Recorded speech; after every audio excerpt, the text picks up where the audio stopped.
Hudson Bay looked magnificent, with the snow-covering rocks on the shoreline.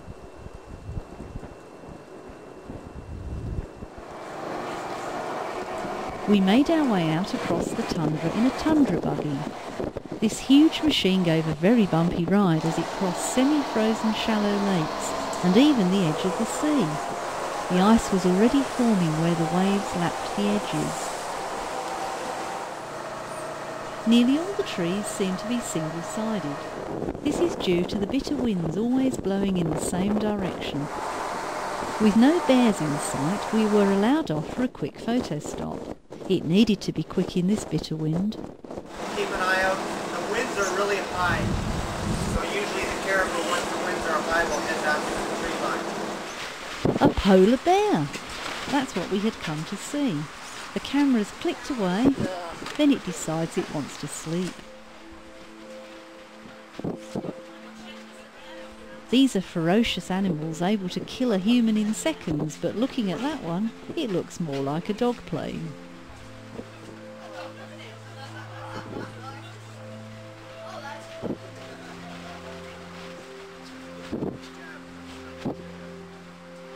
We were not alone. Other tour groups had also found bears.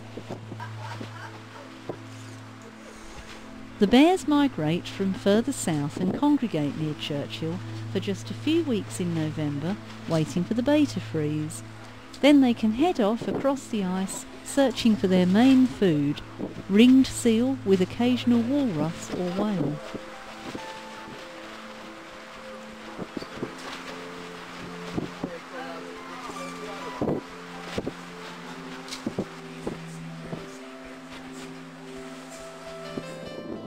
The bears wouldn't have eaten for around 5 months, in fact, not since the pack ice would have broken up in the preceding June, so they are very hungry.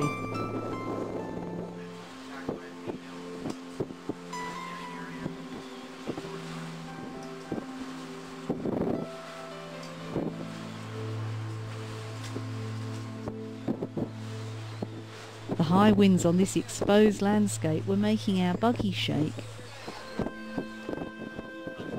Polar bears have 2 layers of fur, black skin and a thick layer of fat, all of which protects them from the inhospitable cold and wind, also preventing frostbite to their paws.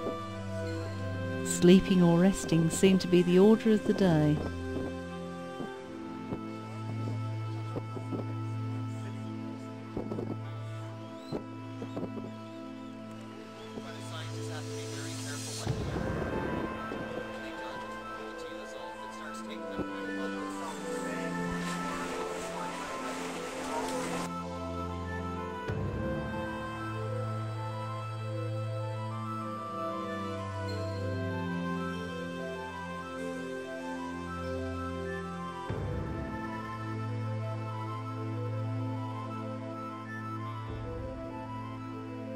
This one is obviously feeling playful.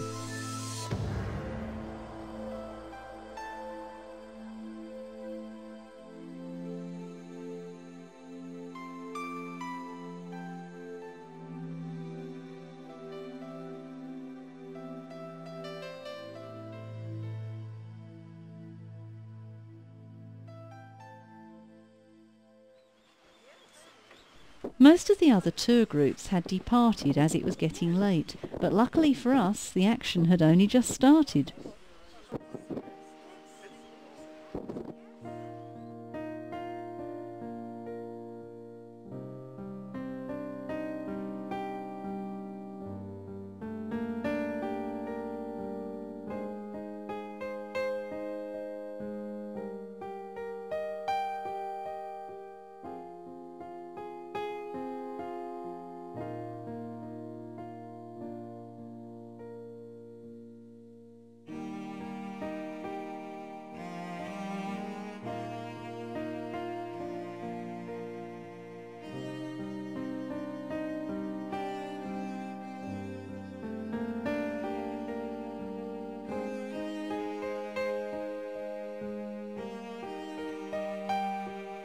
We were told by our expert guide that this pair of young males may have been from the same litter, and were simply sparring to test their strength for future struggles for real.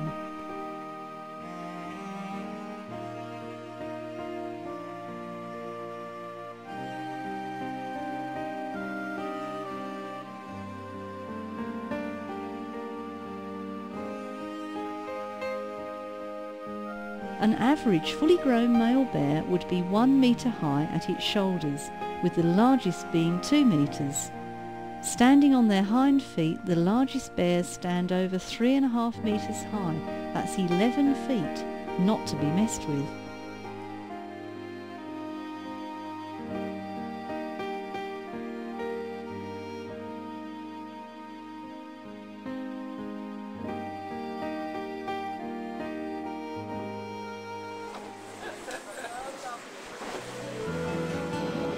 All too soon it was our turn to depart.